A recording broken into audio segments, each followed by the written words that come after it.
আজকে আমার আলোচনার বিষয় প্যারালাইজড হয়ে যাওয়া লিঙ্গের চিকিৎসা আছে কিনা। দেশের এবং প্রবাসের ভাই বোনদের প্রতি সালাম। আসসালামু আলাইকুম। আমি প্রভাষক ডাক্তার রিক্তা পারভিন, হোমিওপ্যাথি এবং আয়ুর্বেদিক চিকিৎসক। যৌন অক্ষমতা রোগীদের প্রায় রোগীদের একটা অভিযোগ থাকে বা বড় সমস্যা দেখা যায় যে তাদের লিঙ্গ প্যারালাইজড হয়ে গেছে।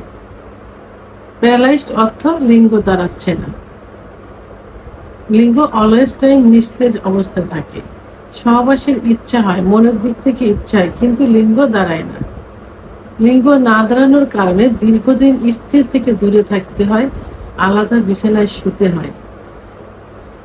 মনের ইচ্ছা আছে বাট লিঙ্গ দাঁড়াচ্ছে না। তো এটাই হলো অভিযোগটা থাকে। সাধারণত তাদের মধ্য বয়সী হয়ে থাকে এবং একটু বয়স্ক হয়ে থাকে। এখন কিন্তু কম বয়সের ছেলেরাও কিন্তু এই অভিযোগটা দিয়ে থাকে। 23-24 বছর বয়সের যুবকরা অভিযোগ দিয়ে থাকে।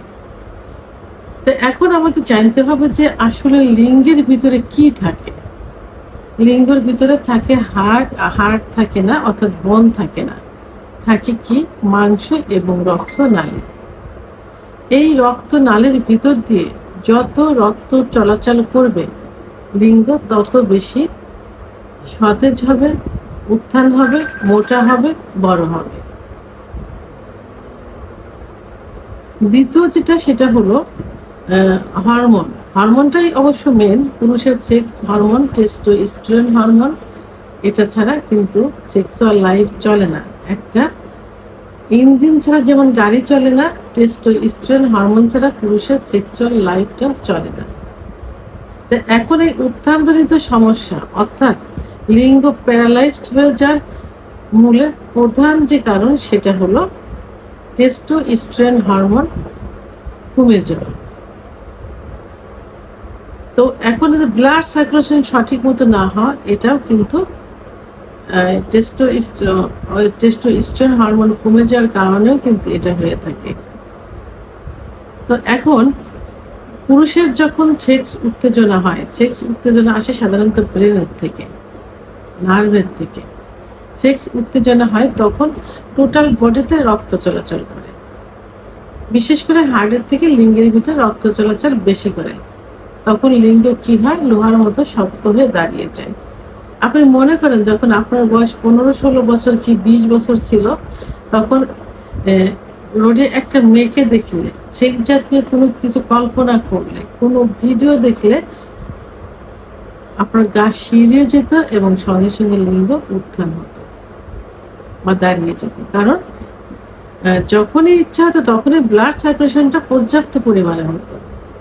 এই ব্লাড সার্কুলেশন যখন কমে যায় তখন কি হয়, লিঙ্গ নিস্তেজ হয়ে যায়, দাঁড়াতে চায় না বা শক্ত হয় না।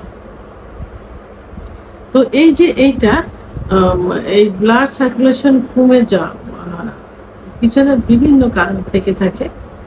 সেই কারণটার প্রধান যে কারণ সেটা হলো হস্তমৈথুন করা। হস্তমৈথুন ইসলামের দৃষ্টিতে সম্পূর্ণ নিষিদ্ধ, কিন্তু মাসে 1 থেকে 2 বার হস্তমৈথুন করলে লিঙ্গের উপর যৌন লাইফে কিন্তু অতটা প্রভাব পড়বে না।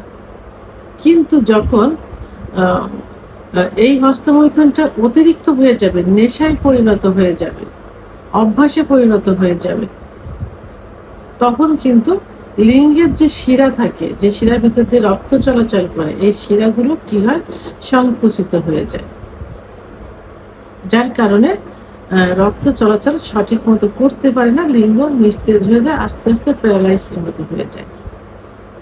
এবং অতিরিক্ত বিছানায় ঘর্ষণ দিয়ে বীর্যপাত করলে, লিঙ্গের গোড়ে অসংখ্য শিরা থাকে, বিছানায় ঘর্ষণ দিয়ে বীর্যপাত করলে লিঙ্গের আগা থাকে কোল বালিশের উপরে এবং গোড়ায় প্রেসার পড়ে, যে কারণে লিঙ্গের যে অসংখ্য শিরা, এই শিরা কিছুটা লুজ হয়ে যায় এবং বেশি প্রেসার ক্রিয়েট করলে 2-1টা চিরেও যেতে পারে। তার প্রভাব ধীরে ধীরে আসে এবং অনেকে সমকামিতা করে থাকে, যেটা ইসলামের দৃষ্টিতে নিষিদ্ধ।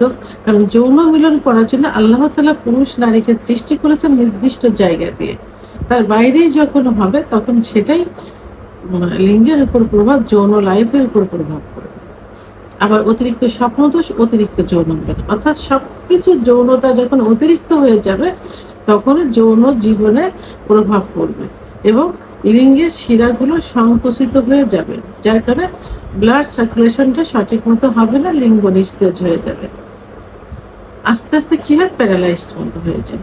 এখন অনেকের প্রশ্ন হলো যে এই যে লিঙ্গ প্যারালাইজড হয়ে গেছে এটা কি আদৌ চিকিৎসায় ঠিক হবে কিনা? পুরুষের সেক্স কখনো নষ্ট হয় না, মৃত্যুর আগ পর্যন্ত ভালো থাকে। কিছু কিছু কারণে যৌন অক্ষমতা আসে, লিঙ্গ প্যারালাইজড হয়ে যায়, এটা যৌন অক্ষমতার একটা পার্ট। এটা সঠিক চিকিৎসা, এটা পূর্বের অবস্থায় পুরোপুরি না আসলেও ঠিক হয়ে যাওয়া সম্ভব, কারণ একমাত্র হোমিওপ্যাথির চিকিৎসার মাধ্যমেই এটা ঠিক হবে। কি কারণে? হোমিওপ্যাথিতে লক্ষণ ভেদে চিকিৎসা দেওয়া হয়, এক একটা লক্ষণের উপর, এক একটা কারণের উপরে এক একটা মেডিসিন থাকে। কি কারণে এটা হয়েছে, কেন হয়েছে, এটা সঠিকভাবে নির্ণয় করে যদি তার উপর ওষুধ প্রয়োগ করা যায় তাহলে খুব দ্রুতই এটা রেজাল্ট চলে আসবে ইনশাআল্লাহ। এবং এটা নিয়ে টেনশনের কোনো কারণ নেই, কারণগুলো বন্ধ করতে হবে। যে কারণে এই সমস্যা হয়েছে কারণগুলো বন্ধ করে টেস্টোস্টেরন হরমোন বৃদ্ধির যে খাবারগুলো আছে প্রতিনিয়ত বাসায় রুটিন মাফিক সেগুলো খেতে হবে। দুধ, ডিম, খেজুর, কাজু বাদাম, মধু, ঘি, অর্গানিক নারিকেলের তেল, সিজনালি সবজি, এগুলো নিয়মিত খেতে হবে এবং একজন অভিজ্ঞ সম্পূর্ণ রেজিস্টারকৃত হোমিওপ্যাথি ডাক্তারের শরণাপন্ন হতে হবে। খুব বেশি পরিমাণ ওষুধের প্রয়োজন হয় না। প্যারালাইজড হয়ে যাওয়া লিঙ্গের জন্য সীমিত কিছু ওষুধ আছে, যে ওষুধ সীমিত দিন ব্যবহার করলে ইনশাআল্লাহ পূর্বের অবস্থায় ফিরে আসবে, এমনকি তার থেকে অনেক অনেক বেশি ভালোও হয়ে যেতে পারে ইনশাআল্লাহ।